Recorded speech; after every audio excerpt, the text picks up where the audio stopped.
I told you months ago to watch Europe. They're ahead of us.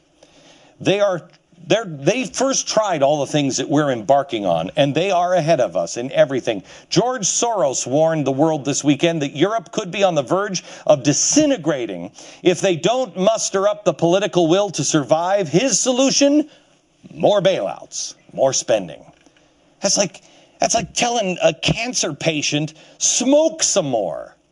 A couple of months ago, I told you that the far left and the far right, the fringes of Europe, will come out of the woodwork and they will gain power.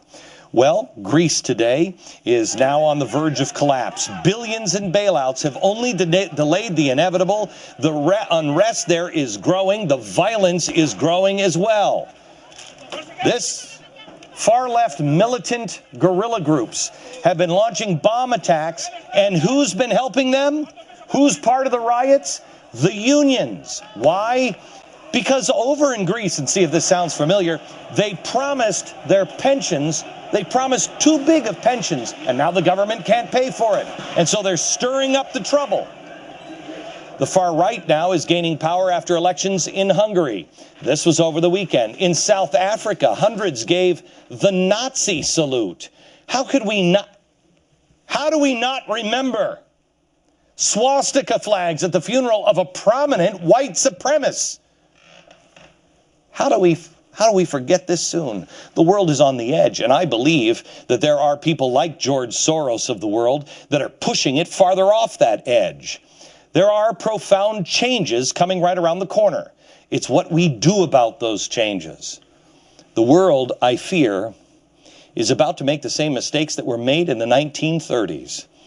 America must be strong. I want to show you something. This was all done for the good of our country, but this is why you have to understand it's a global issue. It's not America. Barack Obama, George Bush, nobody can fix it with the old kind of thinking. No party. This is way beyond party. In the 1960s, we had mutually assured destruction. It was to stop us from bombing each other. Okay, we were all afraid of nuclear war. We were afraid the missiles were going to come over the pole and they were going to kill us from Russia, and we were going to send our missiles over there and we'd vaporize each other. Well, Carroll Quigley announced in his book, I think it was in 1962, the tragedy was global war. The hope was it will never happen again.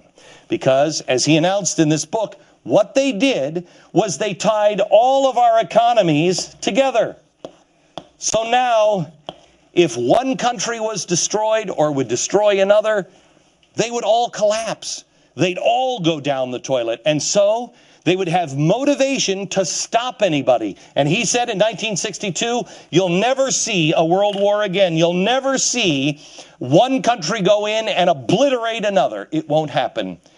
Gee, think of all the wars that have been fought by us since 1962. Is there any doubt in your mind that we could have finished in Pakistan? We could have finished in Iraq? Had we unleashed the full might and power of the United States of America? Ask yourself the question, why didn't we? Because we're all tied together economically. What's happening right now when the president says, oh, everything's fine, we're in the eye of the storm. It's a hurricane. We've just been battered around. It's calm.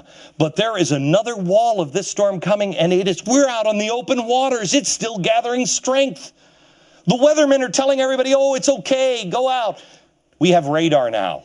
We can look at the numbers. You know, I painted these paintings, and the one with George Washington is Hope. And I put George Washington here because he told the truth. He told the truth. The only way to have hope is to have the truth. If you go to a doctor and the doctor says to you, you've got cancer, you don't say to the doctor, why are you engaging in the hate speech? Why do you hate everybody like me? I don't hate you. You have cancer. I'm trying to help you. No, no, no. You know, there are too many people now in America that don't even understand the truth anymore. It's been so long since they've heard the truth, they confuse it with hate. Don't confuse the truth with hate. If you don't believe this doctor, go to another doctor, but find one that engages in the truth. If they want to save your life, they'll tell you the same damn thing. A correct diagnosis gives you a chance at survival. It's the same thing with our country. Radical steps need to be taken, but every day we deny that we have cancer, it's going to be harder and harder for us to cure. Somebody said to me, I don't know, a few weeks ago, people aren't going to do it. There will be civil unrest because when they figure out that the Treasury has been looted and there's a different future for their kids coming up, they're not going to sacrifice and they'll take the easy way. They won't give up entitlements. I think the greatest American generation is the one that is alive today, the one that just steps to the plate. The good news is we've done this before. After America's first bout with radical progressivism in the early 20th century, we had chemotherapy and we rooted it out and we fixed it quickly. There are three ways to fix the mess that we're in right now. There are three ways. First, you can cut spending. Second, raise taxes. Or three, print money, which is inflate the money. So far, we have done this one and this one, but instead of cutting spending, we've spent faster. How does that work? Look, there's no difference between the government and your house. In your house, if you were in this situation, what would you do? What would you do? You would get another job. That would be raise tax revenue. I'll explain the Laffer curve with Art Laffer here in a second. Raise tax revenue.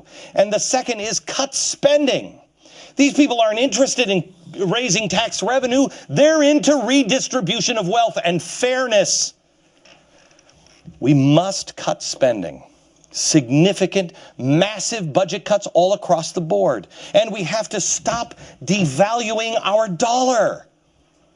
Now, right now, some viewers might say, thank God, this idiot's not president. He'd destroy us. Half of the audience is cheering. First of all, I'd like to hear a better answer. Spending is not it. But for anybody who's cheering, I want to warn you, there's a good chance by the end of the week, when you see just the beginning of one plan that has been laid out by Cato, I have news for you. You're not going to be cheering. Everybody's going to feel the pain on this one. The one thing said about socialism is that everyone's against it until you get a handout. Right now, 70% of America gets more money in benefits from the government than they pay in. That has got to stop. There cannot be any sacred cows. Everything has to be on the table. It's not just the turtle tuttles or the pills for grandma or the bombs for defense. You name it, it has to be on the table. So all week, we'll do the heavy lifting. We'll start to look at the budget. And we'll look at it unlike anything I've ever seen before, in recent memory, at least by government. We'll look at the budget the way any sane person would, the way you would in your home. But first, I want to give you a little bit of hope. I want to stop with a forgotten lesson in American history. We'll do that coming up.